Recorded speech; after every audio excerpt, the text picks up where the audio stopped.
Every Sunday, Pat Sullivan from Sullivan Hardware and Garden gives us great advice for do-it-yourself home improvements. Today, he's talking about moles and how to get rid of them so they don't ruin your Easter weekend. You know, do you ever wonder why more and more people have kids that maybe won't leave the basement, won't grow up? Well, you ever think maybe it has started with the Easter egg hunt? Really not much of a hunt, is it? You lay the eggs on the lawn all over central Indiana. Just hand it to the kids. Just hand it to them. You don't have to worry. You know what? Maybe the kids could use a good sharp spade to maybe hide those eggs.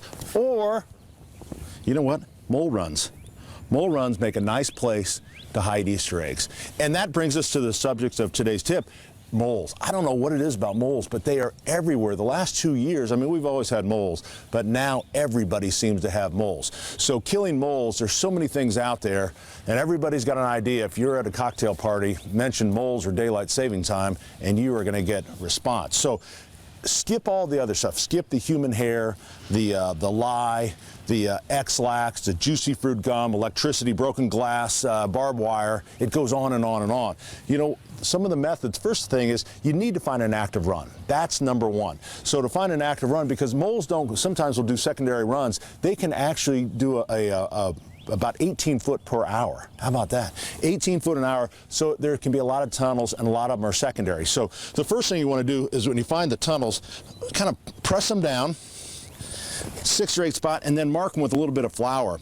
And when you mark them, you wait 24 hours and find out which one's been pushed back up, and that's where you want to kind of get your activity and your trapping and baiting going, all right? The other thing you can do if you don't want to smash them down, if you just make a little hole with a dowel rod, if you come back and if it's closed up, if it's sealed, you know you have mole activity right there as well.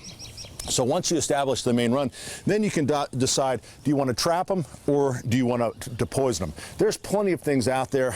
This, and I don't know, we always told people this is castor oil. There's castor oil products, there's dry and there's liquid. And I will tell you, some people swear by it. Some people swear at it. So I don't know if it works. I've always been told that it didn't work, but there you can look on the internet, you're going to see both sides of it, but those products are out there. I prefer bait or traps. So Tomcat is one of the most popular ones. A talprid is the chemical. And so what you do is you actually just, they're these little gummy worms. Keep them away from the children. So once you find that spot, you're going to make a little hole there, and then you just slide the gummy worm down into the hole. Oh! No, he wasn't there. All right, but you want to make sure that you don't crush the run. So get that down there. The problem with the gummy worms or the poison, it's hard to tell when you got them, because the only time the moles show up is when you're having company over, and maybe you might have a dead, bloated mole by the front door. So that's why I kind of like the traps. So same thing, you got the run, you establish where the moles are. There's a couple different, there's a spear trap like this. This one is a scissor trap. And the reason I like the scissor trap, easier to set. Those are really hard. So you just push back on that and see how easy it sets. There you go. All right, so that's how it's supposed to set. And then you wait about 48 hours. If you don't have any activity, if the traps haven't gone off, you move it, you start over. But you keep moving. We've got to get the moles. We really do. Pat, thanks so much.